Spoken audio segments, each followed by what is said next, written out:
music, please God erase us.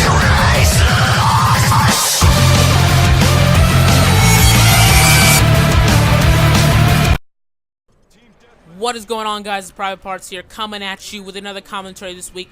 And guys, I'm going to be speeding things up. This is the middle of your week where things are supposed to be getting better. You're supposed to be getting more good content, and hopefully, guys, you enjoy this video.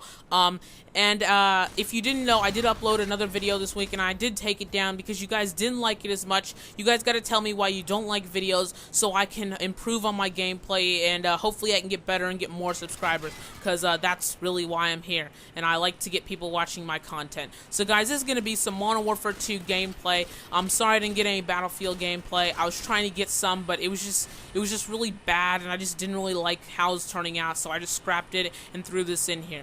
And I'm not exactly sure what this gun is. I'm just using some classes that my friend told me to use because I'm pretty much a noob at this game, as I am in COD 4 too. And I'm using some 5, 7, and 9 kill streaks, and I do a bit of camping up in the top half because my friend also said go there. And I think this map is called Terminal 2.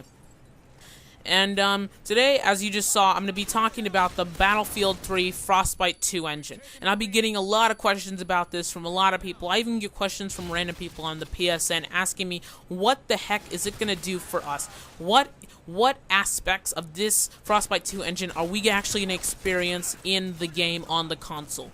We know the PC is going to be getting a lot of the stuff. It's going to be making it a lot better, but what are we going to get out of it? So today, I'm going to be breaking down the Frostbite 2 engine into 5 main categories. First of all, we have animation. Second, scale. Third, destruction. Fourth, rendering. And fifth, audio. So first of all, the first one, animation. So in Battlefield 3, one of the main things they set out to do is they wanted to make it a more real FPS game.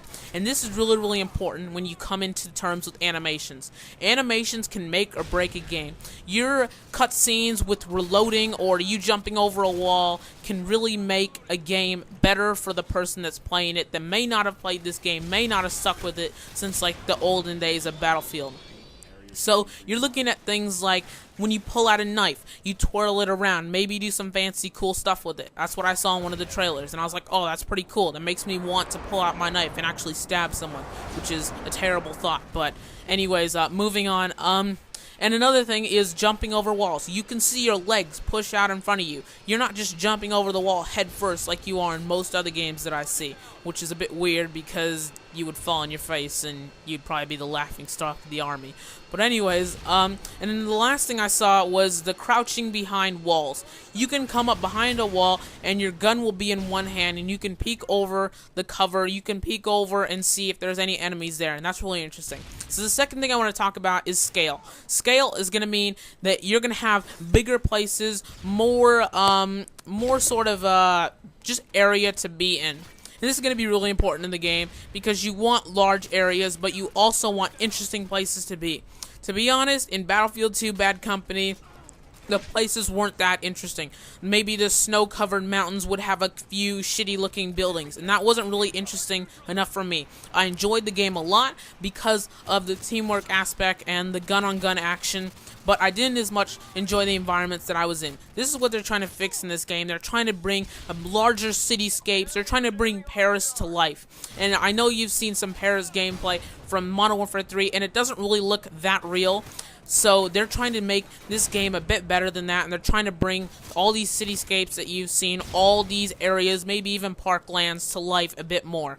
And possibly I saw something with the Eiffel Tower in the background, and it looked amazing. Actually, this looked like a great place to have a war in, which is another terrible thought. And I do love France. So, anyways, the destruction aspect. Buildings are going to fall down different every single time.